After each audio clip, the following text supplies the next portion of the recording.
Hello, wellness friends. Welcome back to another episode of the Wellness Inspired Podcast, a place where you can find inspiration, motivation, and empowerment in the pursuit of a wellness lifestyle. I'm your host, Sherry Davidson. I'm a wellness coach, acupuncturist, trail runner, and former interior designer in Houston, Texas. And I am deeply passionate about health and well-being. And as always, I'm here with my co-host, Finn. If you're new to the podcast, Finn is my terrier mixed rescue dog, trail runner, and loyal companion. He is also a therapy dog and greeter at Element 5 Acupuncture and Wellness. And today, I have an exciting episode for you. We are talking about the space between inspiration and integration. It's easy to get inspired. We listen to podcasts, read books, scroll wellness trends, or follow influencers who light us up. Those sparks feel good and they matter. But the truth is, they don't last unless we find a way to bring them into our everyday lives. And that's where integration comes in. To explore this idea, I am joined by my friend and amazing human being, Sylvie Filteau. After 17 years working in covert operations with the Royal Canadian Mounted Police and Special Forces, Sylvia now serves as a spiritual mentor, priestess, and psycho-spiritual counselor. She brings a unique lens to integration, emphasizing that real change doesn't come from the spark of inspiration alone, but from the practices that follow. In our conversation, we'll talk about what integration is, why integration is where the real work begins, how to embody the insights we receive, and practical ways that you can bridge the gap between motivation and meaningful change. So settle in because you're going to really love this one.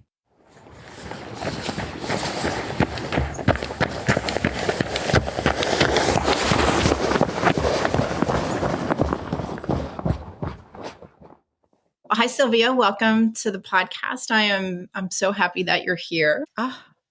Thank you for having me. Really, thank you so much for giving me this opportunity. I always say to just use my voice and and dig into some really important, beautiful topics. So thank you. Yeah. Well, you're in Canada. Where do you live in Canada? I am currently right on the border of Ontario and Quebec, the provinces. So I'm just outside of Montreal. Okay. Do you speak French? Yeah, I do. I do speak French. Yes. Yes. I saw the name of your retreat. What is it? Where is it? Is it the recent one, The Awakened Warrior? No, a luxura. Eluxura. Let's see. Yes. I speak. Just for some context, I mean, Quebec is a French Canadian province. So I was born and raised in Montreal. So speaking French came second nature. And my dad is also, French Canadian, descendant of French from France, the whole thing. But my mom is Sicilian, born in Sicily. So I grew up with all three languages. And Eluxura is more of it does have a bit of that Latin flavor, if you will. So it's more of is it Italian? It's actually a word I made up, to be honest. Oh my God, I love it. Yeah, I made up this word from two words. The first word was eluxurama, which is an actual word, being the light at a time of chaos, That's beautiful. And then the other word was luxus, which is the light, really. And so I made up this word essentially as, I don't want to use the word brand, but really that is the flavor and the essence of the retreats and pilgrimages that I do. So they're all under that umbrella. Oh, that's beautiful. Well done. Well, we met in March. Is that when we met? Yeah. Yeah. So not a year, but we're working on a year. And I find you and your path that you have taken very interesting.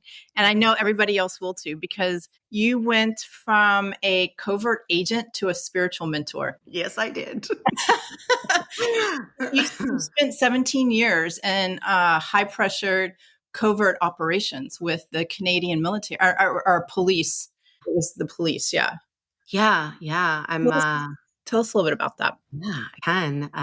So for Canada, because it's a bit different. So I worked for 17 years in an organization called the Royal Canadian Mounted Police. So this is a federal police organization, very similar to the United States FBI, right? And I did many different types of work and service within those 17 years, but more towards the end of my career. So I want to say probably about the last 7 years, were really given to covert operations, surveillance, human intelligence, undercover operations under the umbrella of national security. And I was lent to our military special forces for some particular operations overseas and in conflict-rich environments and things like this. That was towards the end of my career. Yeah. So interesting. How did you get into that? I wanted to help people. Yeah. Simple. Yeah, simple and easy. For some reason, being a police officer was always something. It was like, this little calling that I had always had. And coming out of high school and going right into college, my parents were like, no, you are not going into police technologies. You're too young. Go into something else. Because at that time, I was only like 18, right? 17 or 18. And they were probably right because I didn't have the same life experience. So I kind of floated for a couple of years, but I still had that innate thread of wanting to be of service to humanity in some way. And for some reason, policing was the thing. I was like, yeah, this is really what I want to do. And so I got into it later on, and I joined when I was about 25. Okay. So, yeah. Wow. And you spent 17 years doing that. 17 golden years. Well, and then it sounds like you had a lot of success in that. And then you experienced what you call 2 dark nights of the soul and burnout. Ooh, yes, I did. Yeah, totally. And so then you embarked on a spiritual awakening that made connection to the natural world and inner authority central to your life. Yeah. And I love that. I really love authority, that inner authority.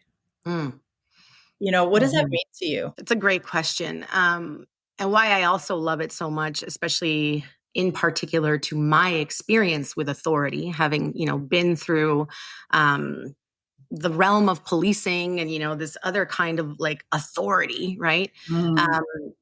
That kind of authority was obviously very systemic, right? It was very power over. And again, I'm saying all this is my experience. I'm not trying to paint the organization or like the really good human beings that go into these organizations with like really good intention with like the same brush. That's not what I'm doing. But there is a very different kind of authority that takes place within the system versus the kind of authority that we have the ability to reclaim when we come back to the very deepest authentic parts of ourselves, right? So, we decide, we get to be sovereign in a different way. And it's like the sovereignty that leads us into a different kind of authority. Yeah, no, I really love that. It's really beautiful. There's some words and some phrases that I just really gravitate to. When we met a couple of weeks ago, you said something, and can't remember what it was now, but I just remember going, yeah, that's. I know what it was. We were talking about the integration, and you were like, integration is the real work. Isn't that what you said? It's where the work starts, I think, is what you said. And I was like, yeah, that is so true. Yeah. What we're going to talk about today. So now you're a legally ordained priestess. Yeah. So tell me and the listeners, what exactly is an ordained priestess? Well, that too is a very loaded question. Yeah. Okay. So let's get into the legal ordination part first. So this is essentially a ministry, right? And when we say that this is like a legal ordination or a ministry, priestess being woman, spiritual guide, spiritual mentor, this is like spiritual ministry. This is also coming from a place that is non-religious, non-dogmatic. Okay? So it's like, has nothing to do with religion itself. It is a spiritual, a devotional path of spirit. Like, we are in service to spirit, to many things beyond simply spirit, right? And that is really just the kind of scratching the surface, of what priestess actually is. So we can't, and that's by way of legal ordination. If you go into, some people are like, oh, well, I'm also an initiated priestess, right? These are two very different things, which I believe to begin refining your actual path of service and get into actual mastery requires both. Well, actually, that's a lie. I really, some people enjoy having the ordination piece. It's almost like a certificate. You know what I mean? Like I've completed the certification, Right. and then initiation, right? Because we're going to be talking about integration. Yeah. For me, initiation really is more of the embodiment of the role, right? Like you've actually done the real raw walk and descent into the self and the healing required to then be the thing, right? In order to serve the thing, right? So I don't know if that makes any sense, but So it sounds like it's an evolution. Is that correct? Like you start with the foundation and then you evolve into the practice of this. You've done the work and you're embodying this now. Yeah. Like, that embodiment. It is a role for sure. I don't like, and I like to, we're going to talk about a lot of things today. And at the end of the day, who I am and what I am isn't fully like identified by this role. Like I play many roles. I wear many hats. At the end of the day, I am a human. I am a woman. I am a, spirit in this vessel, in this body. And these are just all the roles I get to play out in this life, right? And priestess, really, it's, there is a very shamanic layer to it as well. Like there is a lot of ceremonial and sacred arts, temple arts that are associated to how we are of service and how we teach and how we guide others into their own unraveling of the spiritual path. Yeah, that's really beautiful, because I also have here that you're a certified psycho-spiritual counselor, breathwork facilitator, and you, let's see, your training spans ancient Egyptian Hermetic arts, Babylonian traditions, shamanic practices, somatic and womb healing, and quantum mechanics. It all sounds so big. It does. It sounds way too much. Like I'm like, Sherry, that sounds like a lot there. Just trying to get the big picture of what you do. So before we get into the integration piece, it sounds beautiful. I do have a question about the Egyptian Hermetic arts. Why Egyptian? That is, oh gosh, that's a really deep question too, because so here's the thing. For some reason, and I mean, I can get into all the sort of esoteric concepts and I also don't want to like lose your audience if people like have never heard of these terms and I'm like, what does that mean? But really like I can give you a quick little story. Like from the time I was, I want to say maybe 6 or 7 years old, I remember my dad bringing me to an ancient Egyptian exhibition at like the Museum of Civilization in Montreal or something, right? And my dad will even tell you the story. Like we walked in, we did the whole thing, and I was in awe, and I had always been really drawn to like even like the good old National Geographics in the 80s, like right, but I was always like really into all of the like archaeology, anthropology, like signs and symbols, and it's just something that really always sparked something within me. It was like a soul thing. And I went to this museum with my dad. He took me there. And at one point, I go up to this exhibit, and Egyptians would call it the manat, which is like this beautiful sort of like neck piece. It's a necklace piece. And I put my hands on the glass window and I looked at it. I looked at my dad and I said, "That's mine." I was like, "That's mine," and he was just like, "Oh, okay, that's yours. That's yours." And that was sort of like the first time that there was like a code, like something sparked within me that I literally have in my core memory. And it just began to unfold throughout my whole life. And truly, the ancient Egyptian mysteries, which, also a big part of like a lot of the ancient Greek mysteries, because the ancient Greeks, I don't want to say took, but they did take in many ways a lot of the Egyptian teachings at that time. And, they've been spread out through different cultures and lineages throughout time. And then even before ancient Egypt, we can go back to like Sumeria, we can go back to Babylon, like all of these things. But essentially there is a core foundational like very shamanic, elemental style teaching to a lot of these mysteries. And it was really just these activations that my soul kept guiding me back to and understanding, oh, there's some deep remembrance here. Right. And so it's just been this real deep exploration in a plethora of different ways that really brought me back to those mysteries and how they are so pertinent and vital to the process of our like co-creation and evolution as human beings, especially at this time on the planet. Yeah. Yeah. So I have a question for you. Yeah. How are those pyramids built? I love it. How are they built? You know, Amazing.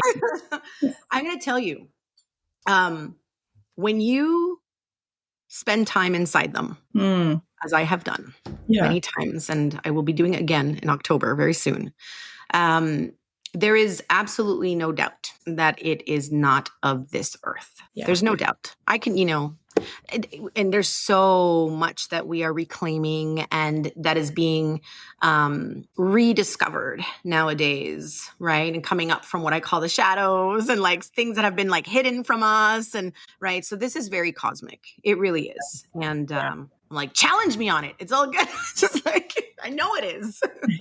I've never been. I would like to go. I have never been, but I just can only imagine what it feels like to stand next to them. Yeah. Very, very cosmic. Yeah. Well, fantastic. Okay. Well, let's jump in. Yeah, let's do it.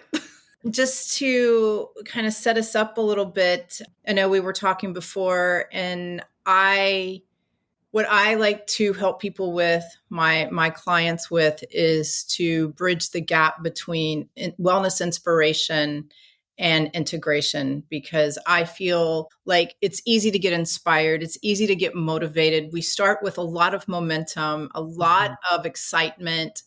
And before you know it, life gets messy and we stop, we fall off, we stop. And we're like, we'll start again next Monday, right? So maybe it's starting a new weight loss routine or going to the gym or starting a goal of maybe you want to run a half marathon or whatever that goal is that you set for yourself. It doesn't last. You end up quitting way sooner than what you should. And most people see this as failure, which I think is a cost of our self-trust. And we start setting these patterns up where we're failing before we even start. Yeah. So I want to help people understand that you're smart, you're disciplined, right? You know what to do, but you're missing this integration piece, right? It's not that you're a failure. You need to look at it differently. And that is really my mission, is to help people with that integration piece. And that's what I'd like to talk to you about today. And I think what I'd like to hear is your definition of what integration means.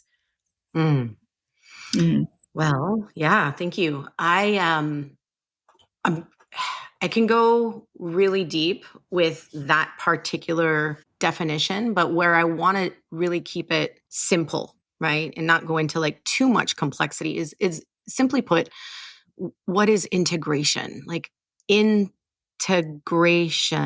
is integrity, right? It really comes from being in integrity, right? And what are we in integrity with, right? Are we going to make a commitment to be in integrity with ourself, and there's many parts of the self, right? When we start getting into parts work and understanding the different aspects of the self that either keep us stagnant or, unmotivated, and the parts that really are still motivated, right? So it does become a dance, but really integrity, I feel truly, at least for my experience and the experience with a lot of my clients, is that integrity is at the root of that. Right. And then we can go like, we get real deep on that, because integrity is also really tethered into authenticity. And I'm going to get in later, if we can, into the fallacy of the trends of authenticity that is being sold to us, right, from a very synthetic culture. And the more we perpetuate this like synthetic culture, right? Which is an intricate part of our own beliefs, values, and programming bestowed upon us since the time we were little, right? The point here is, if we're going to remain in integrity, first we need to understand, well, wait a minute. What are the differences between the programs, beliefs, and values that were imprinted on me versus the ones that are really coded in my soul? Yeah. Okay. There's a very big difference there. And if I'm going to remain in integrity with the ones that are really coded in my soul, that's where I get to refine in my alignment. But if I'm going to continue to perpetuate the identity traps, because this is the piece, is like most people skim the surface. Yeah. And I'm not blaming anybody, because most people just don't know what kind of depth we must descend into in order to unravel the identity pieces that are associated to the beliefs and programs, because we just don't want to dissolve that identity, hence why we don't want to integrate. Right? So would you say that integration is becoming whole? 100%. Well, how's this? I like this. Yeah. This is great. We are whole. It's remembering that we are whole. So it's not more, it's, because we've got, there's this whole piece that's let's heal. There's the push on healing. Yeah. Especially in the wellness industry, in the spiritual communities, let's heal, let's heal, let's heal. But that also becomes, a product of the system when it's not done with, when it's done discipline versus devotion. Okay. And so what I like to say, how I like to work is no, wait, hang on. You're not broken. Right? We just need to remember. We need to remember the parts of the self, the authentic parts of the self. And when we remember, we need to learn how to build the capacity to feel safe to be those parts of ourself. Yeah. Right? Yeah. When you say to feel safe, to feel those parts of us, my brain went straight to the nervous system. Yeah. That was my first thought, the nervous system, and how so many of us are just living in this fight or flight and don't even know it. Right. I like that a lot. Listening to you, and I'm sure if I'm feeling this way, and I know because I'm very into doing the work for myself, right? And it does suck sometimes. It just sucks sometimes. But on the other side of that, there is, and I don't know if I could articulate it, but there is a release, and there is this oh my gosh, there's this almost new way of being, when you get to the other side of that, and this awareness that you have. But when I listen to you, it feels like a lot of work, a lot of work. It could possibly terrify somebody. So what do you tell people when you work with them to ease them into thinking? I mean, obviously you want to set them up that this is going to be a lot of work, but how do you ease them into this kind of work? Is there even a way? Yeah, well, it's through titration, right? So I'm going to say a couple of pieces around this. So most people, if not everyone, in their own way, carry some form of, trauma, whether that's, little t, big T, small t, big T, or compounded complex. We get it. Yeah. Now, if we were to look at, trauma from a different perspective, and understand it, look at it like an opportunity, right? Here's an opportunity that this experience, or all of these multiple experiences, have led me to be disconnected from the self. Because that's essentially what trauma is. It's a form of disconnect, right? And that puts you in a perpetual state of fear. And whatever mechanism that you're in, fight, flight, freeze, fawn, whatever, these are, the expressions of the fear. Okay. So we cannot even begin to remember or quote unquote heal in the same way that we were traumatized. Sometimes it happens too fast, too quick. We can't offer people that same type of modality. So, it has to be done in a way that is titrated. Now, there's a big richness to this particular topic that we're going on, because integration essentially is also learning how to build capacity in the nervous system. Right? And this fear or this, when you mentioned, well, yeah, like the work can really suck.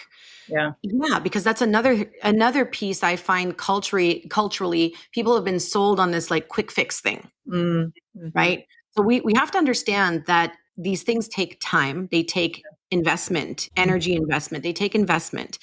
And coming back to the self, coming back to wholeness, right, is simply about really learning how to open to the sensations in the body Mm-hmm. that send off the red flags, right, as a result of whatever happened, right? So it is sensory work, and this is like, it is psycho spiritual, psycho emotional. It's not just cognitive. And I feel like that's where a lot of people get stuck, because they're just stuck in the mind. And what gets really scary is because obviously the mind is there to protect us.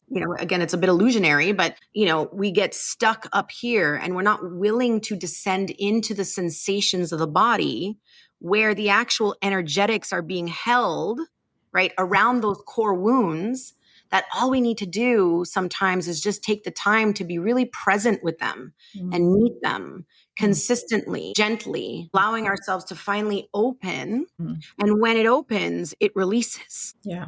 Right. So it's a very different way versus what we're being sold. Yeah. Like, Yeah. Your work is so deep. I do acupuncture and the wellness coaching. When I start working with people on an energetic level, I can't tell you, I've been doing it for over 18 years, acupuncture, and how many people will push me out and resist me just without even a conversation. Like it's incredible. And I'm not trained like you, so I don't go into that kind of deep work with them. I just, use my needles. And then the wellness coaching is pretty new to my practice, but it just, there is just a lot of resistance around the work. And how do you encourage people to do that work, like to help people, right? If you know that this is what somebody needs, what kind of conversation do you have to encourage them to do the work, Yeah. Well, this kind, especially, and okay, so first of all, Sherry, I want to say that I've done acupuncture for years, and I think it's a very vital process to, number one, to my personal healing, 100%. So you're like, I just do this. No, you are like, thank you, angelic service. Okay. So let's just put that down. I appreciate that.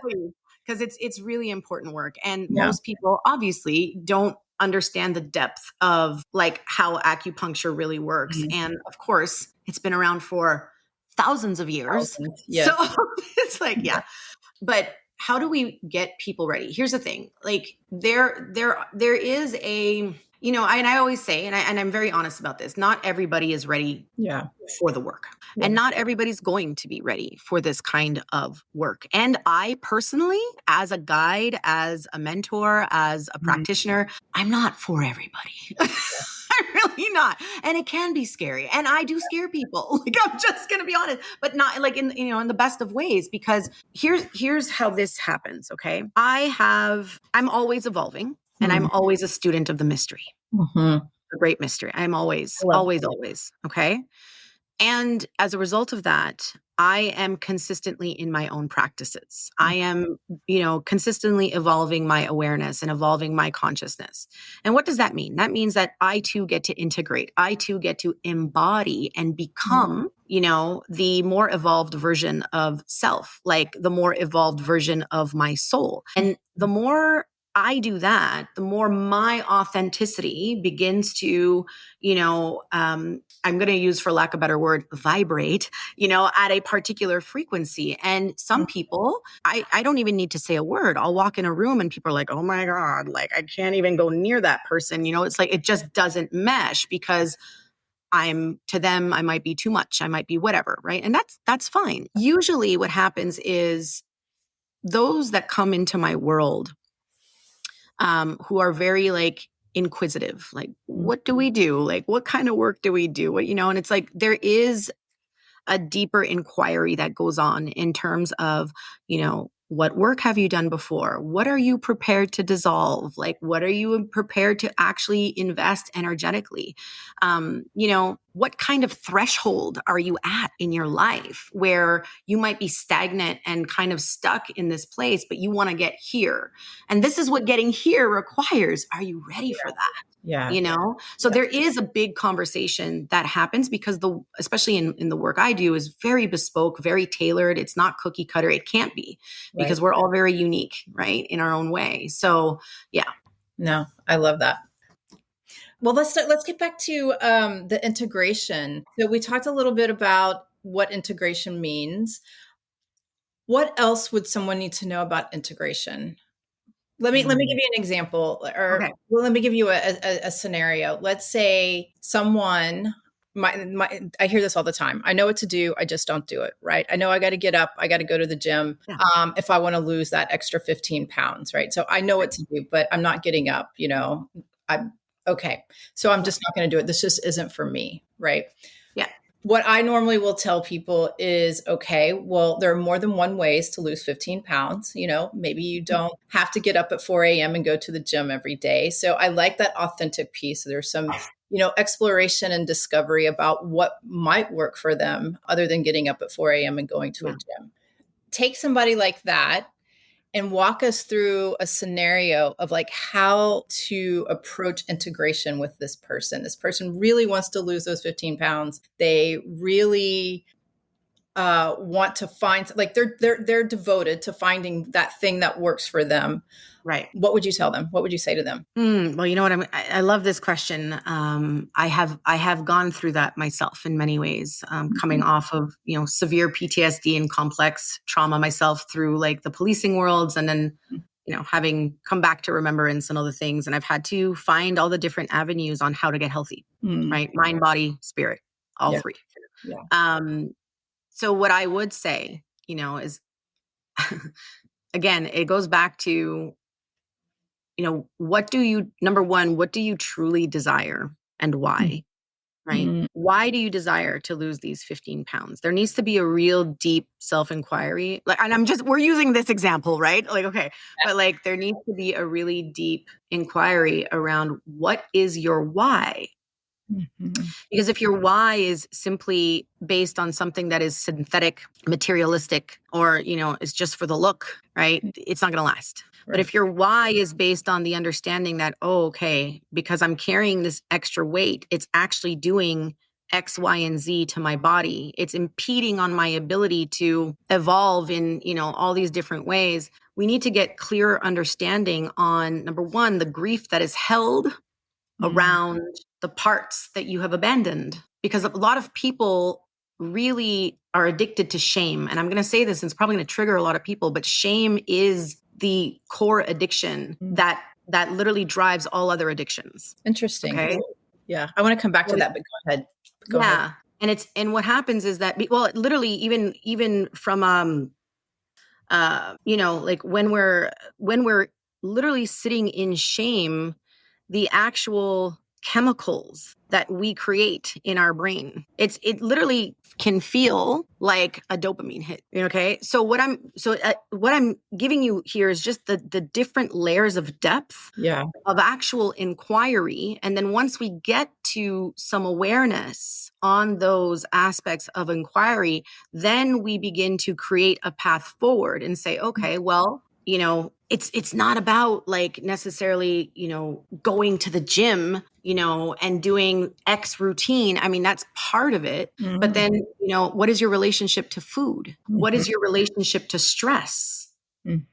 Like, is your body essentially consistently like upping the cortisol because your reaction to daily endeavors is a certain way, and so that's perpetuating your weight gain as well. Like, I mean, it's a full spectrum review, right? It's not just about the one avenue. And so when we really want to talk wellness and holistic healing, right, we have to do the deep dive inquiries around how all three aspects of being, and like where I feel a lot of people, with the integration piece, a lot of people do miss the spiritual piece because, spirituality has gotten such a bad name in many ways around many different things. Some people are like, oh, it's either woo woo or it's too dogmatic or it's religious or it's all these things. But that's because like systemically, it's all been so inverted that we've come so far from the truth of understanding what it actually is, right? That literally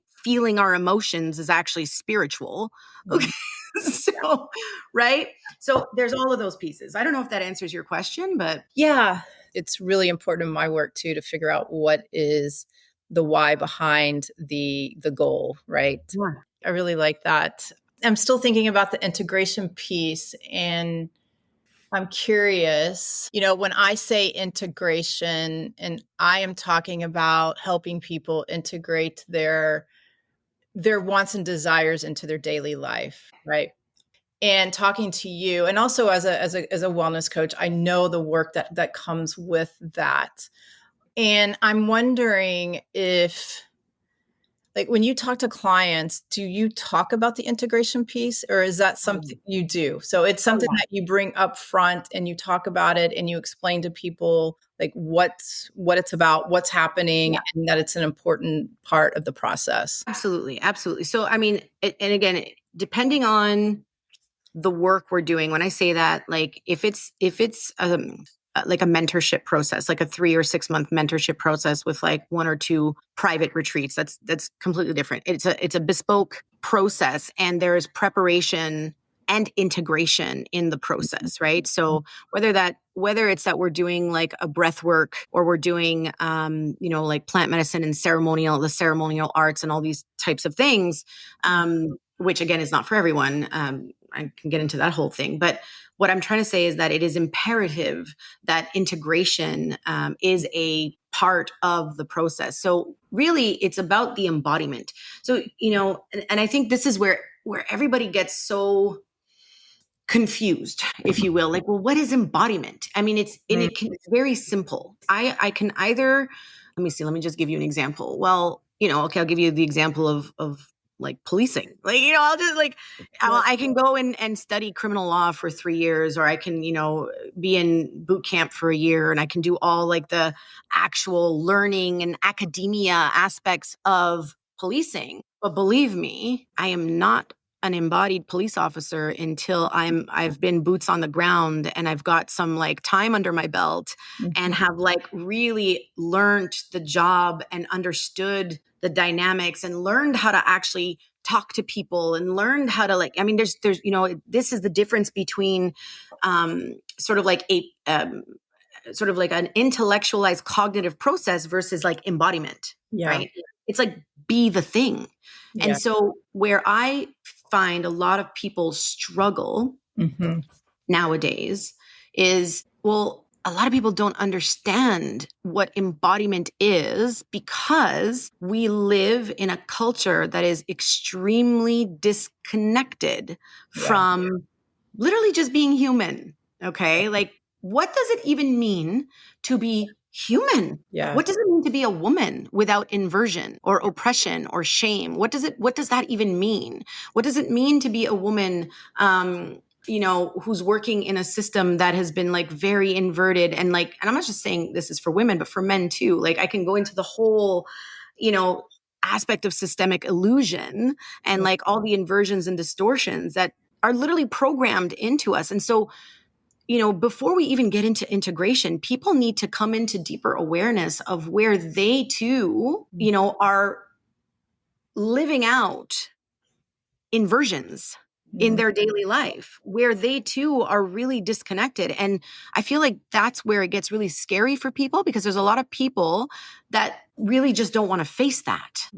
Because it really does hit on the grief and self-abandonment and essentially integration.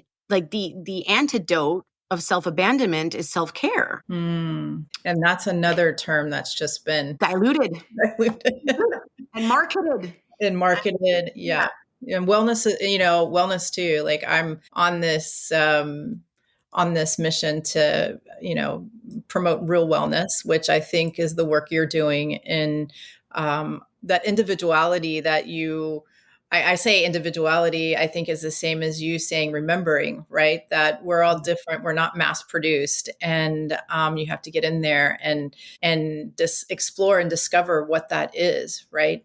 For yourself.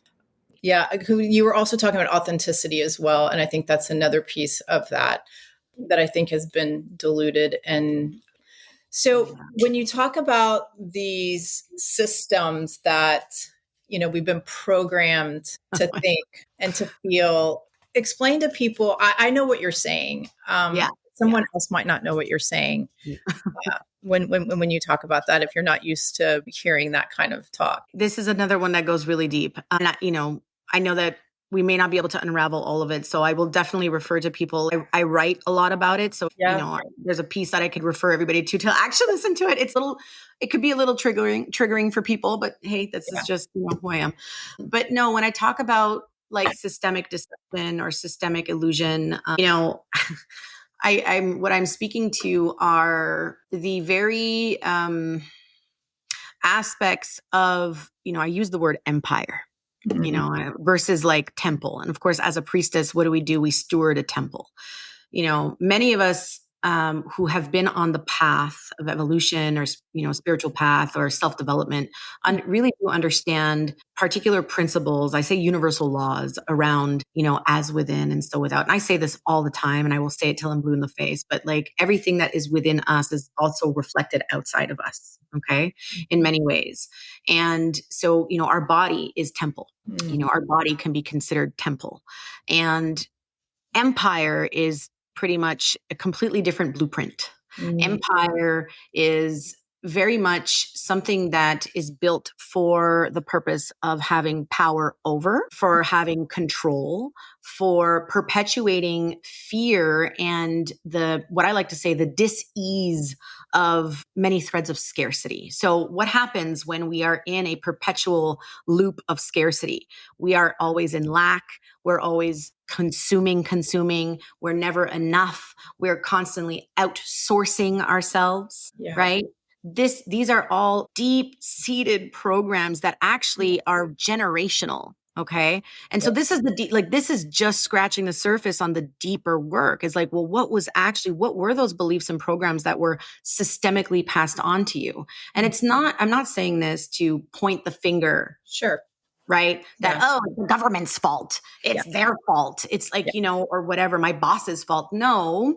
When we begin to get awareness on all the ways that we consent to outsourcing, we then begin to empower ourselves out of the consciousness of victim, out of the consciousness of perpetrator, and out of the consciousness of rescuer. And we get to make sovereign decisions for ourselves and come back to temple versus perpetuating the cycle of empire, which is like I say, the illusion of the system that keeps us in that perpetual state of disconnect. Yeah. Does that make sense? It makes sense to me. Okay. That's just like, I don't know if maybe somebody else might say something. I mean, I get it. Because I've been, this has been coming up for me. And I've been watching a lot of YouTube lately, and you start watching one thing and it just starts recommending. And so it's been popping up a lot. And I think I told you about Chase Hughes. And he was kind of the first one that started really talking about all of this. And it was like, I knew it. I mean, I watched The Matrix, right? Right. Okay. Yeah. That's a whole other, we can and you just have, people living in this very programmed, unaware space, right? And then you have the others that are trying to make change and save everybody. But this, and I want to say this as an important piece, because you asked me that question before, is like, well, what do you do to prepare people? Yeah. And so, what I'm going to say is that I do have a role to play in certain aspects of preparation, but my role is also not to force awaken you, right? My embodiment, the way I live in my version of truth, right, will do that all on its own. It will either attract you or it will repel you. Yeah. And if it attracts you into the field, then let's dance. But if it repels you, you're not ready. Yeah. Right. So, Yeah. Yeah. And I guess that goes back to, whether you're talking about what we're talking about, this spiritual awakening, or whether you're talking about somebody losing, 5, 15 pounds, you can give people the information and they can take it Yep. or they don't, just depending on where they are in their life. It's that whole, you can lead a horse to water, but you can't force him to drink. Right. Exactly. And that's been my motto, is like, with or without you. Yeah. I'm going to stay on this train and I'm going to keep going with or without you. Like, it's just Yeah. Yeah. When you say embodiment, I did look up, you recommended a book. I got it. which I've recommended many books. Coach. So I'm like, which one was it? Was it The coach. Let me see. yeah, my God, why am I losing my, yeah. Because you're like, you should read this. And I The got ultimate coach. The ultimate coach. Yes, the ultimate coach. And Yeah. I've started it, but I haven't gotten very far. I actually got the audio book, Yeah. but I did watch some of his stuff, and he talks a lot about embodiment. And so I'm wondering if embodiment and identity are the same thing. Are those two different things? I feel that embodiment and identity are very parallel to a certain degree of your evolution. And then once you kind of cross a certain threshold, you understand that you're not attached to anything. Mm-hmm. And that really truly is an expanded spiritual path, like where we can be in the world, but not of it. Mm-hmm. Right? We can be in the matrix, but not of it. Mm-hmm. We can understand and come into deeper union with all the parts of ourself, in deeper union with, the aspects of our environment or the world. And when I'm saying this, I mean, like, this, it's very different if it's a toxic thing. Okay, that's very different. But, we need to learn how to sit with discomfort, right? The more we can sit, and people don't like to be uncomfortable, hence why people don't like to be fully embodied. Yeah.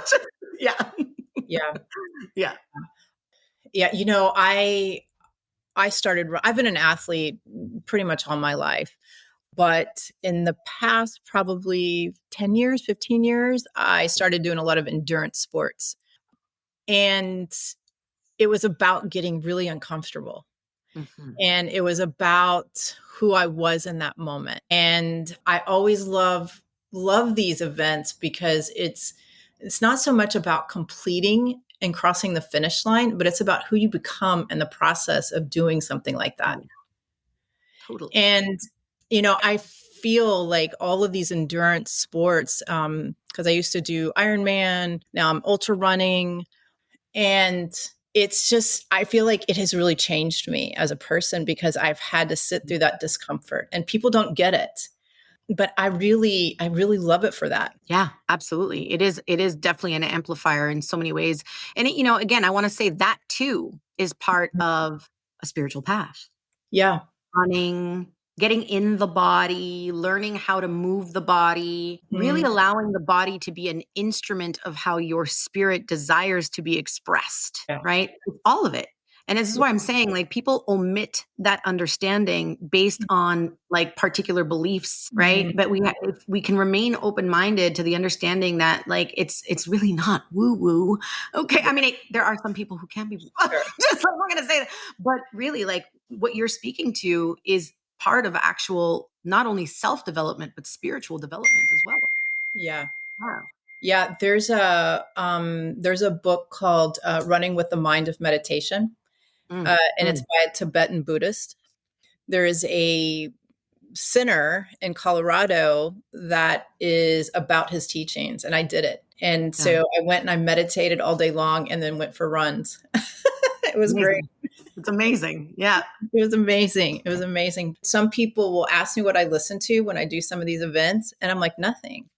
They're like, what do you mean you don't listen to anything? I said, I love hearing my feet hit the ground. Like, there's just something very spiritual. And there is I don't know if you would be interested, but it's called the 3100. There's actually a movie called 3100 Run and Become.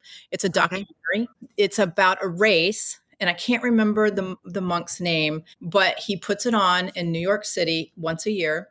And it's usually in June, and it's around a New York City block for 3,100 miles. And it's about the spiritual piece of running. You see, this is so key. Like there's so much richness in this particular piece, because like what I see, right, is this, there's a consistent devotion.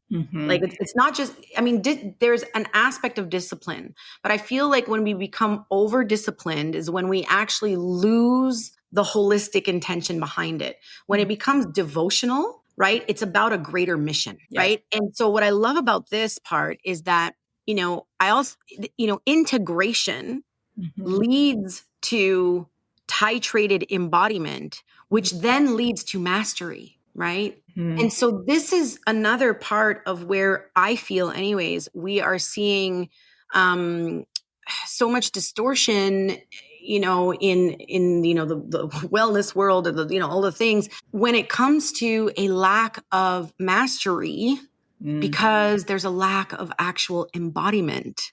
And people are going too quick. They're like, oh, I just, I always kind of give the example of the person who does their very first like ayahuasca ceremony, right? I'm going to get into that. Yeah. Like the person who does their very first ayahuasca ceremony, it's like, oh my God, I had this huge awakening, beautiful, amazing. Everybody needs this. Everybody has to do the medicine. And like, ayahuasca asked me to become a facilitator. Just like, and so it's like this thing where it's like sometimes the sacred is not safeguarded. And it becomes immediately diluted, because people are like, oh, I got to share this. I got to do this. I got to teach this, but I haven't actually embodied the thing. Yeah. Right. Yeah. Yeah. And that only seems like it's going to get worse with AI and all kinds. I know that's a whole other conversation. We can do a part 2, 3, and 4 on that. It's just like it's harder and harder. Like things are just moving way too fast to take that time to do that. So this is key right here, again, on the topic of integration. Yeah. Because as a human being, as an organic, natural technology, we are not designed. Actually, let me say this. Let me talk about what we are designed for. We are designed to feel. We are designed to move at a very seasonal pace. Okay. And this is essentially, what we call the feminine path. And when I say the feminine path, for those who may not understand, I'm not only talking about women, I'm talking about the energetic and the essence of feminine energy, which is in both men and women. Okay. Correct. It's yin, right? And one part of yin is this very like natural rhythm. And we are nature. Nature is essence of feminine, right? Again, I don't want to go too off the rails with this, but what I'm trying to say here is when like we are designed to slowly integrate, like it is like a slow drip of titration in order to evolve, right? This is because it is a co-creation, a consistent co-creation of our natural experience, of our, the way we commune with each other, humanity, right? But when we kind of implant, and I'm going to use that word, but when we begin to implant with technology and we're not in right relationship, meaning we do not have very particular intentions, or our intentions are not coming from a place of actual love, and they're coming from like, again, empire consciousness, which is control, power over, scale, power, like all of these things, which we're seeing happening in the world, right? We're not meant to evolve that way. Yeah. That's forced evolution, and that's actually the eradication of creation. So it's a very big conversation, very big one. Yeah. And I want to ask, I know it's opening a door for a very big and long conversation. I feel like there's this momentum going that is really hard to stop.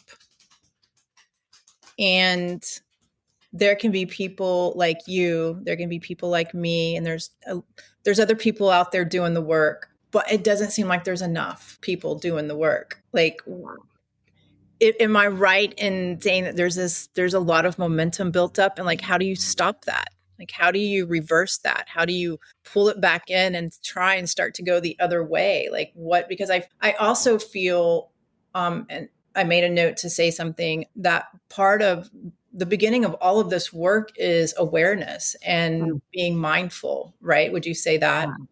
Yeah. And I just feel like there are so many people that are just in that program and in a way been brainwashed. Like it absolutely, it's brainwashing, it's cognitive dissonance. Yeah. There's a lot of that. There's a lot of that. And again, it's yeah, we are definitely in some very, very tumultuous time. And again, even though I am in this world, in this work, in service of this way, I'm very human, obviously, and I have my moments as well of like exactly what you're saying is like, oh my God, is it too late? Have we freaking lost humanity? Because like the things that I see, like literally as a seer, okay, truly, it can be very scary, and it's not to perpetuate the fear, but it's also to say, hey, we do really need to begin to look what we're doing, right? And like, but the problem is that most people can't really see past their nose, right? And that's okay because they don't have the gift of sight. They can't take the eagle eye view because they can only see like 2-3 steps ahead. Why? Because of the amount of disconnect, right? So they don't have the capacity to even go there, and because otherwise it'll break them entirely. So it's like, okay, on one hand, trying to have compassion, right? Knowing that we're not here we're doing the work. All we can do is do the work on ourselves, because the more we dissolve the empire within, in all the ways that we outsource ourselves, right, then we get to come into remembrance and we get to be the example. Right. And then it's having deep faith. And I don't, again, mean that in a religious way. It's faith in the fact that we do live in the mystery. Right? And that's another big part of, I believe, why people have a lot of issue being with the unknown and being uncomfortable with the unknown and the unseen, right? And in my world, in the esoteric world and the spiritual world, this is called the underworld, like really walking like the unseen worlds and understanding that, hey, we have to access those worlds in order to pull the light, right? We really do. There's many mythos around all of this, but essentially this is really what it is. It's about going into the subconscious. Making the unconscious subconscious conscious, because until it's conscious, there's nothing you can do. The patterns will continue to drive. Those subconscious patterns will continue to perpetuate and drive you, right, in a different direction. That's so good. I'm fascinated by all of that stuff. It's the world of possibilities, right? The world of mysteries is, I always think, wouldn't I want to live in a world of infinite possibilities? Like, wouldn't I want to be there? That's quantum, and you live in it. So I love this. See, like we were sold on the lie that we don't have access to all potential and infinite possibility. Like that's a quantum concept, right? And as both men and women have access to this, but women in particular, which again, this is probably a whole other thing, but just to kind of scratch the surface, women in particular have access to this through our actual body because we have a womb. And when we get into feminine energetics and the feminine path and the feminine mysteries, right, we begin to discover the deeper aspects of the truths of like our womb as this divine technology and this access to a, very, how would I say, like the void, right? And what's in the void, again, remember when I said as within, so without, and as above, so below, and all the things. Well, it's like, the cosmic field. It's like, this is where the oracle lives. This is where she gets to pull from all potential and birth it into matter. I love that. Right? Yeah. This is a much deeper, more expanded, and I get that. And I probably confused a lot of people, but that's okay. I'm sorry. I went there, but I just find it so fascinating. And it makes me want to understand and learn more, right? Because I don't know if this is a good example, but sometimes people come in, and especially women who I do a lot of fertility acupuncture, and they'll come in with, there's absolutely no reason. They've done all the tests, they've done the blood work, they've done everything, and there's absolutely no reason why they can't get pregnant. And there are a lot of women that are very, very upset about it because they want a diagnosis. And I can't tell you how many times I've had the conversation, one coming from understanding, but also I have the conversation around, but isn't it better to be open to possibilities rather than having a diagnosis slapped on you where for sure you can't get pregnant? Well, and it's, I love that because, and here's the thing is like, again, just that alone is a really good example. And again, without shaming anybody, but it's a really good example of the program that literally tells you you're broken and that you need a diagnosis to justify that your victim now knows, right, that you're broken. And then you're just going to like accept that. But the thing is like, this is a very cognitive thing, right? When we, especially as women, really begin to descend into the body and really understand our own mechanics and understand the actual power of our womb and ourselves as creational beings, right? Yeah. I mean, it's a long journey of remembrance. And, through that remembrance, there's a lot of aspects of healing that actually occurs, not just for ourselves, but even epigenetically, like really. And what we carry in our womb, like code wise, like literally in our blood, which is the plasma field, which holds DNA and code and all the information we need, is actually epigenetic memory of trauma that's been passed on to us. Yeah. And it's held within the womb for women. And so, this is a descent that I talk about a lot, where a lot of women think they're doing the work. They think they're, and that's great, first steps and all the things, but we must address, once we address the womb and we become acquainted with her beyond programming and shame, right? That is when we begin to understand, oh, that's why they kept it from us. Yeah. That's why they distorted this. That's the illusion. Like, that's why they taught us this or omitted to teach us this, right? Yeah. Yeah. So beautiful. I love it.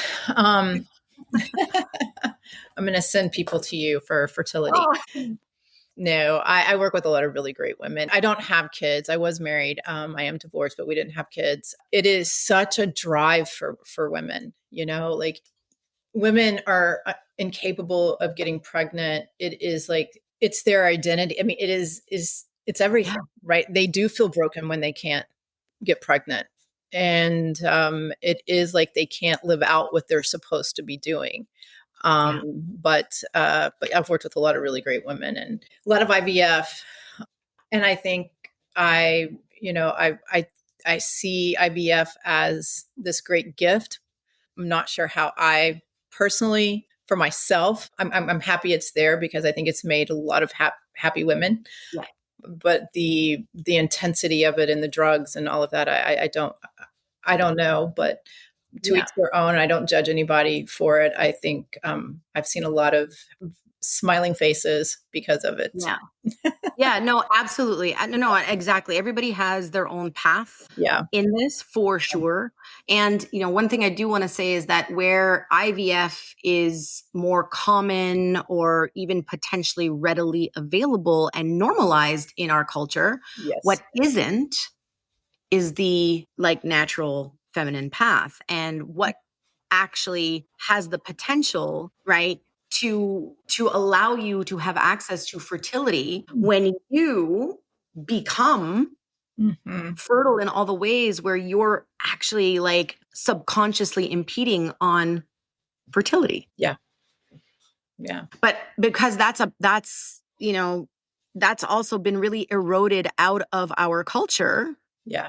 For many systemic and historical reasons that I can get into, but it's scary for people. And people are like, I don't trust it. So I'd rather trust this. Yeah. And over time, I've been treating IVF because I guess, I don't know, maybe probably around 2008 is when you really started hearing about many people doing it, right? Going through the process. And I cannot tell you how many more people are doing it now, and they're doing it sooner. Like some people are just doing it based on time. Like it's like, okay, I just want to do it in the next year. You know, we're just going to go through the process. They're not even giving their bodies a chance. Again, no judgment, but it is just in response to what you just said. It is a little scary. You know, and it all starts with women, you know, being so disconnected from the fact that we are cyclical beings. Yeah. And like from the way that we're taught, you know, to really oppress our cycles, to oppress our bleed. What the, you know, like, I mean, I can go on and on and on in all the ways, but that builds up over time. And that actually is a form of compounded trauma that nobody talks about because it's normalized, you know? And so here's what I'm seeing, right? And again, it's not to put fear in the field, but it's to actually put some awareness, to seed awareness, you know, where we've normalized, and again, yes, without judgment and anything, where we've normalized this process or IVF and all the things, what's actually coming down the pipe, right, with AI and artificial technologies, you know, and it's happening in China right now. And there's been some major like breakthroughs and lots of articles on robots that are growing babies in synthetic amniotic fluid. So I'm, you know, again, this is all about how are we handing over our sovereignty? Yeah. And, you know, for a woman who has never explored the ways that she is not sovereign because of XYZ programming, you know, this is just like a brilliant next step. Yeah. Like we come so far away. Like when we are not connected and we are not rooted, right? We're cut from the cord. Yeah. And we have no trust in Great Mother, in nature, in the feminine aspect of whatever you want to call it, source, universe, God, right? We have none. There's none. So we outsource and we give our power away to the systems that be that tell us this is how you woman. Yeah. Right. This is how you woman. Right? You know what came? You know what came up when you were talking just now was Avatar, the movie Avatar. Yes. And I mean, people loved that movie. What do you think the draw to that movie was? Because I don't feel like it was this fact that there was a person in this machine that was able to go into different worlds as a avatar or a different being, but it had something to do with the story itself. Like, what do you? There's a lot. Like, I mean, I would say there's stories within the stories, right? Yeah. And really, there's a core essence, truly, about colonization. Yeah. And corruption and scarcity. Yeah. Right. That's at the foundation. And, you know, again, I'm not saying technology is bad. That's not what I'm saying. Right. No, I'm saying that once again, we need to develop discernment, and developing discernment is also done through self-development and the spiritual path. Again, we can't have discernment. We can't refine it if we don't know what truth feels like in the body.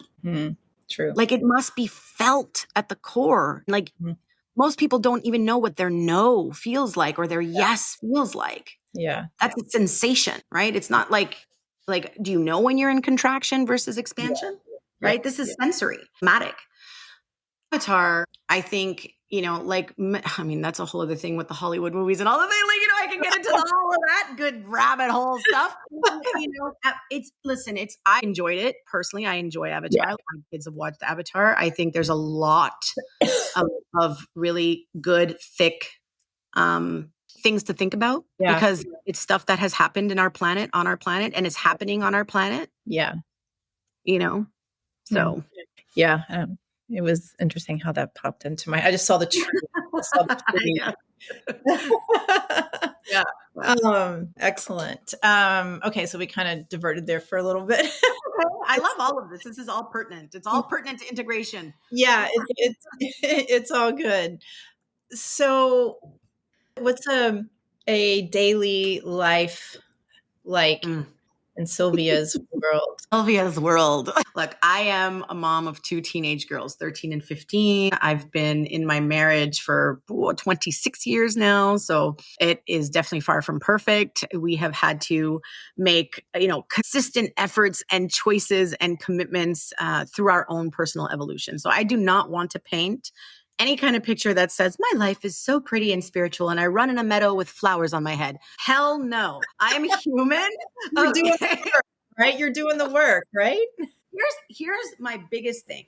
So I'll tell you a little bit what my days look like, and then I'm going to get into I guess this core teaching that I've been really, really playing with and implementing. But essentially, I've had to learn how to honor my commitments in terms of the commitments I make to myself. So, it took me a long time coming out of policing, especially, which is very driven by urgency culture, right? Like constant, that's what it is. So my nervous system was regulated to urgency culture. So it took me a long time, especially as an entrepreneur and coming out of that and coming into just the world of business or the world of entrepreneurship, but even combining that with being of service to spirit, which is also another different kind of entrepreneurship, right? I really had to learn to dissolve a lot of the urgency, to dissolve, to really feel safe knowing that I can work in cycles, right? So it took a long time to learn how to honor very particular commitments, and then also how to say no to certain things. I can't say yes to everything, and that's okay. So it took me a long time to learn how to have healthy boundaries, right? Healthy boundaries. So, now I can say, because it's been a good 7 years, but coming away from all of that and just coming into myself more. Now my day, I've made arrangements in my life where I know that my primary quote unquote work is, it's not constantly being tethered into the computer and writing content and doing like most entrepreneurs are doing right now, obviously with, social media and all the things, but it's really about me being in nature. It's about me doing my own work. It's about me really communing with the elements in a way that allows me to be the embodiment of, the role of priestess or the role of shamanic practitioner or, shamanic breathwork facilitator, all the roles that I play.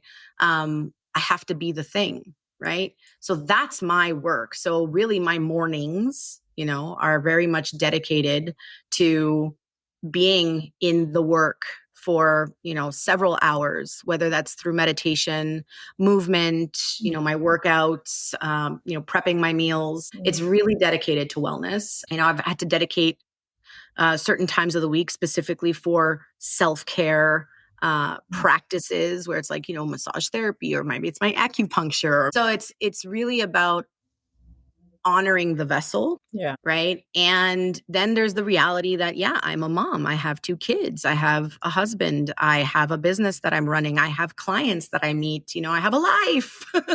I need to human. So really, it's also about learning how to dance in compassion and offering myself grace when I'm not necessarily meeting my commitments, and trusting the process, trusting that, guess what? Even if I'm not sitting in meditation, or even if I'm not, doing my sound bowls or whatever it is that I'm, whatever, that I'm still on the path, because the true ceremony is life. Yeah. Learning how to co-create with every given experience, every opportunity, right? Whether it feels uncomfortable or it's wow, this is amazing, right? That's the path. That's the practice. Yeah. So life, everything down to the last minute is my practice. It's my spiritual practice. Everything, all of it. It's how I show up, how I co-create, who I am being. Being is the practice. Yeah. Yeah. Which sounds like integration. Which is integration. Bring it full circle. Right? Well, there's, again, like I said, there's different levels of the integration, right? It's in the plant medicine world, which that's also one aspect of the service, but in the plant medicine world, we speak to integration. Like when you basically commit to certain modalities. Now, it can be plant medicine, it could be breath work, it can be, whatever the modality is that, cold plunging or whatever it is, right? Okay. You'll always have something revealed. You will get insights, you'll get downloads, you'll get visuals, you'll get something as a form of a teaching or a message or something.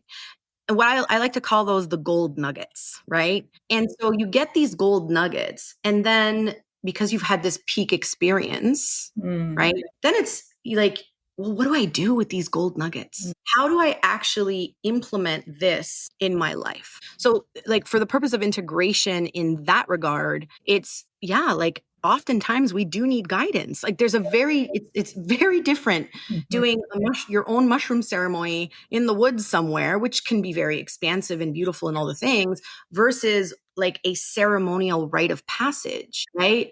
Where you're guided and like, you can actually then also be guided for integration. So two very different experiences. Yeah. And the other thing came to my mind was, when I talk to people, there are many people, and if we're talking about wellness, that will go to the gym in the morning and that's the healthiest choice they make for themselves all day long, right?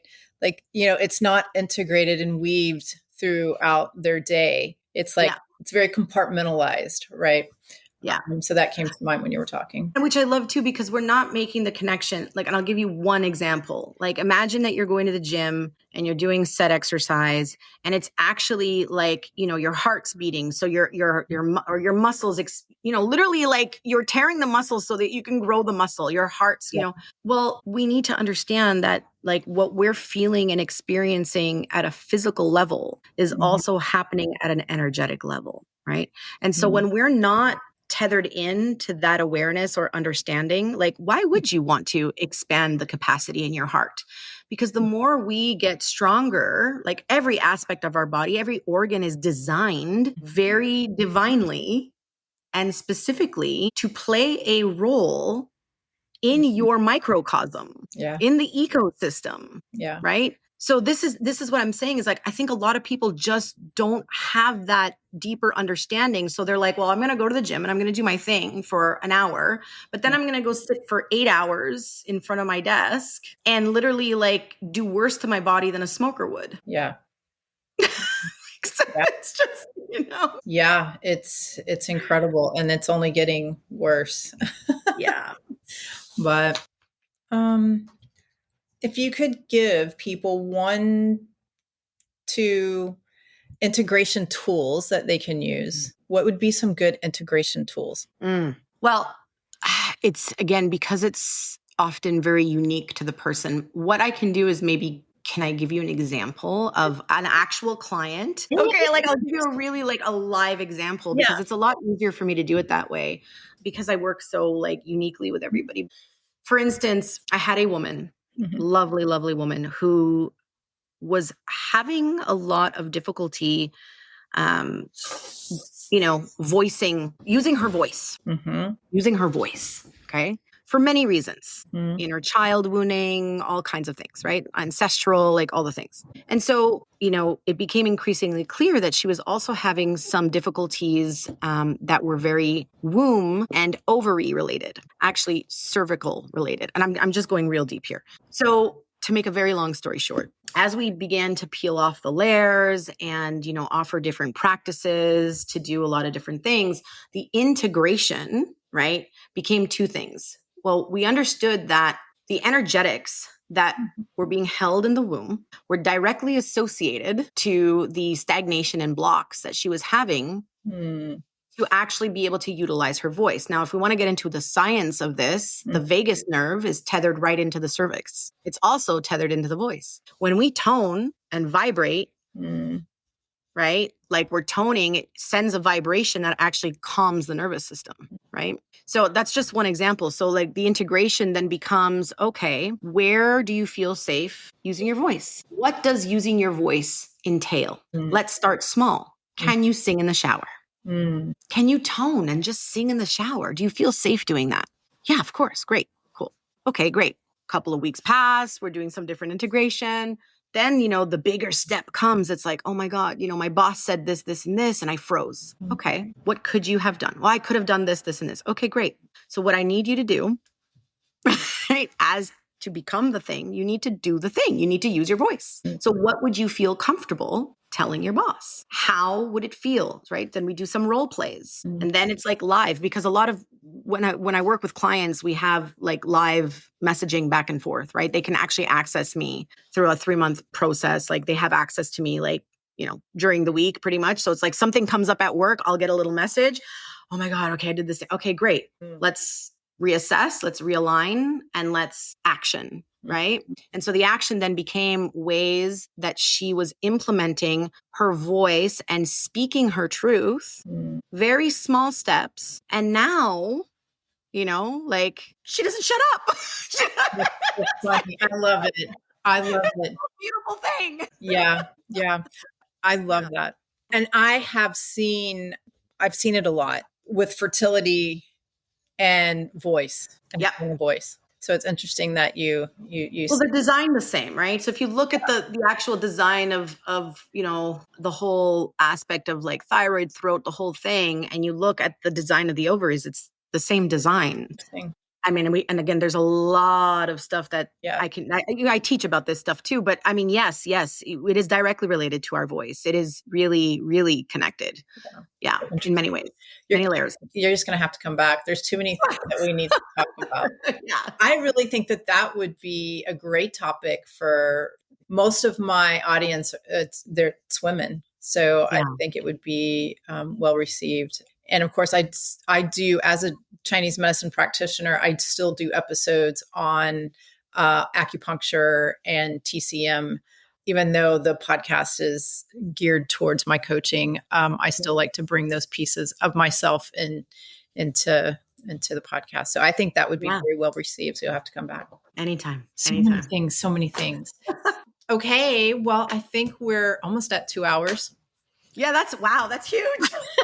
Probably should wrap it up. Is there anything else that you want to say on integration before we wrap it up? I mean, you know, at the end of the day, because there's so much that can be said, but at the end of the day, it's just to really understand if you are someone who desires to get onto a self-development path, okay, and or desires to start exploring what the spiritual path looks like, or just like, you know, healing and evolving and all the things, know that the integration is the most important piece, that the embodiment, right? We are here to be in our body, right? Our spirit doesn't get to feel unless it's in the body. Like it doesn't get to feel the tear running on the cheek. It doesn't get to feel the, you know, the wind on the face. It doesn't get to feel like the heart cracking open with love or desire or, you know, grief, right? Spirit chose this body, right? And it's by no mistake. And so being in the body is the most spiritual thing you can do on this planet, in this realm. And so that's what I say for integration. It is the most important part of the process, the most important part. I agree. And I feel like it's the step that's not talked about. No. It's all about motivation and drive and inspiration. Yeah. And I think those things are good, but they'll only take you so far. Exactly. So you can't talk yourself out of the thing or into the thing. Yeah. It doesn't work that way. And so people just have to acknowledge, you know, that you need to acknowledge an acceptance, or you need to acknowledge that there will be aspects and forms of surrender that will be asked of you, and sacrifices that you'll have to make. Yeah. If you really want to transform, like transformational work is not therapy. Yeah. Yeah. Very different, right? So this probably ties back to the beginning when I was asking you, like, how do you talk to somebody and encourage somebody to do the work? One of the things that I always struggle to communicate with people is what that transformation will be, right? Like, how do you, because everybody is different. So you can't tell somebody what they're going to experience, but there has to be some way to explain to people what they're going to get on the other side. Like, is it a freedom? what is that it? I mean, what do you say? Well, this is such a good question. So I love this. You see, and the only way I can answer this in two ways. So number one, and I'll use, again, my process as an example, like I guarantee nothing. I'll tell you why. Because that's actually the problem. This is where we don't trust the mystery. This is where we don't trust the feminine path. This is where we don't trust the yin. It's where we don't trust 50% of the aspect of source, right? We're tethered into such a logical, very patriarchal, very masculine, over masculine. And when I say masculine, again, I am not saying that to put down men, because both men and women have suffered at the hands of losing tether into yin, tethered into the feminine, right? So this is where it becomes too cognitive. What do I get out of this? What do I like? It's like, no, that's when I know you're not ready. That's when I know that you're not ready for the transformation, because you have to learn how to be comfortable with the unknown. Right. First piece. So that leads to sovereignty, because otherwise you're always going to create your own cage, right? So that's a whole piece right there is transfer. People need to understand that transformational work. It's like this. It's like saying, well, I got pregnant. I need to know what it's going to look like. Yeah. It's like, why can't I trust the process? What is so bad about like actually being like coming into contact with this little face for the first time in my own hands and my own arms, right? So this is how we impede on creation. Yeah. No, I'm so glad you answered it that way, because I think personally I needed to hear that more. Because, as an entrepreneur and as a business owner, it's a very driven thing, right? Like it's a very young activity. Yeah, totally. And caught up in that, right? And it's nice to be reminded to that you have to embody that yin aspect as well. And, I go back and forth. I go back from a healer to a business, business. Yeah. In the treatment room, I'm out the treatment room checking people out.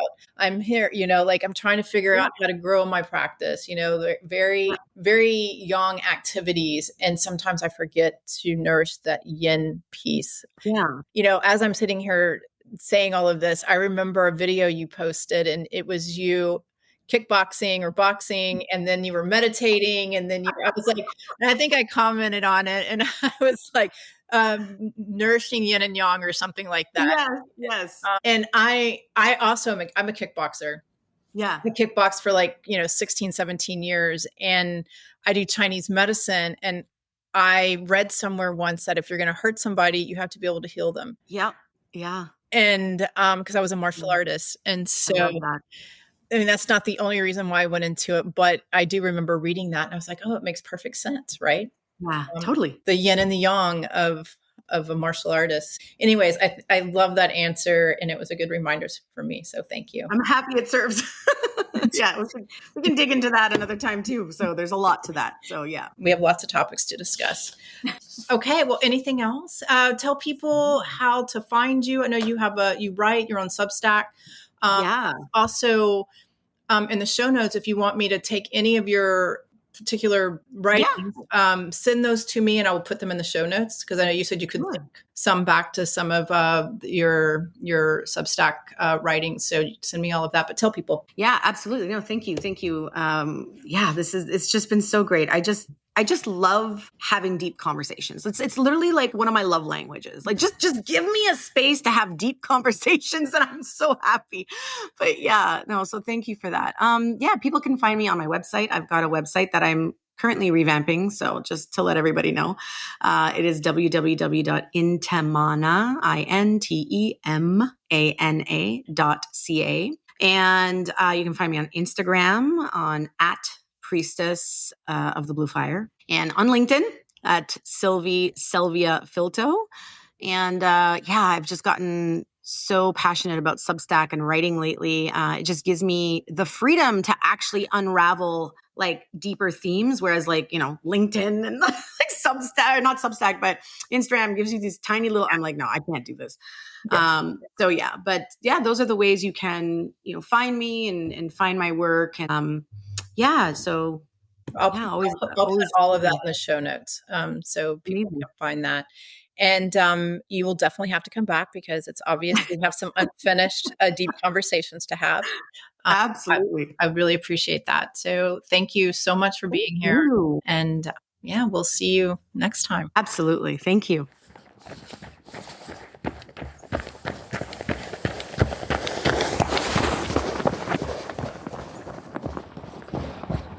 If you like what you hear, please subscribe to the podcast and share with your family and friends.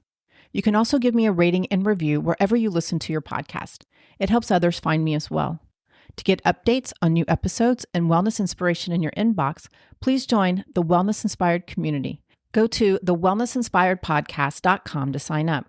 I'll put the link to the website in the show notes so you can click and join. Also, there's a Facebook community at The Wellness Inspired, and you can follow me on Instagram at wellness_inspired.